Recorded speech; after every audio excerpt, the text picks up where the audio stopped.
Mais d'abord, l'édito international d'Europe 1.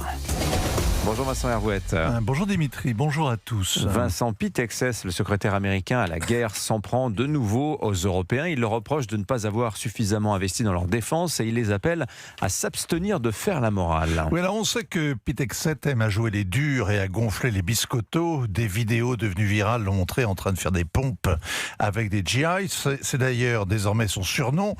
Push-up Pete, Pete la pompe. Et il fallait l'observer quand Donald Trump a réuni ses conseillers, qu'ils ont pris la parole tour à tour.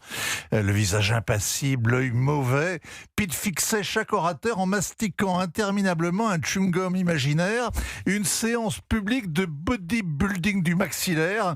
Et il faut au moins ça pour impressionner la cour du Donald. Malheureusement, il en faut davantage pour que les Européens investissent dans leur défense, surtout que les menaces ne cessent d'augmenter, notamment depuis 3 mois et la guerre en Iran, mais seule Giorgia Meloni a tenu parole et le budget de la défense en Italie équivaut à 5% de son PIB. Le secrétaire américain à la guerre, pourrait se faire modeste vu les résultats de la guerre en Iran.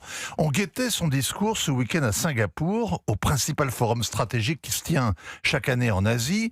Pete Hegseth a été en effet prudent, mesuré et même respectueux, mais seulement avec la Chine. Il n'a même pas cité une seule fois Taïwan dans son discours. Il plaide pour la stabilité, pour l'équilibre, pour le statu quo. Mais il met une sorte de rage à humilier les Européens et il leur dit « Nous voulons des partenaires, pas des protectorats ». Est-ce qu'il faut lier cette hargne à la décision annoncée la semaine dernière de retirer une partie des moyens américains déployés en Europe ?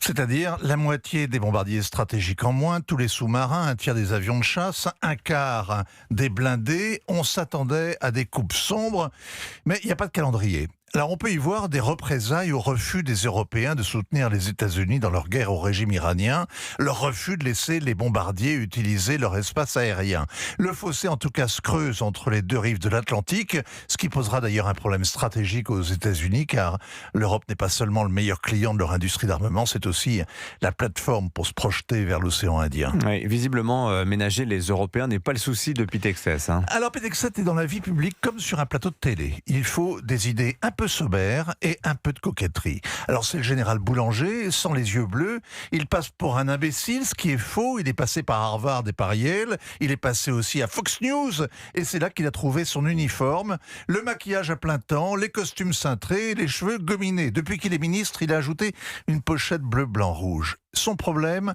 c'est de durer à son poste. Il s'est mis l'armée à dos, il a limogé des dizaines de généraux, il a même viré le chef d'état-major en pleine guerre avec l'Iran. Même Staline n'avait pas osé faire ça. Et Push-up Pete incarne désormais cette guerre qui a si mal tourné. Jadis, il a servi dans la garde nationale du Minnesota. Il a été volontaire en Afghanistan et en Irak. Ça ne suffit pas pour gérer une machine militaire qui emploie 2 700 000 personnes et dévore 1 000 milliards de dollars chaque année. Mais c'est assez pour connaître un vieil adage militaire. La discipline oblige essentiellement à avoir l'air plus bête que son supérieur. Signature Europe 1, ainsi va le monde. Merci beaucoup Vincent Hervouette, mon cher Vincent.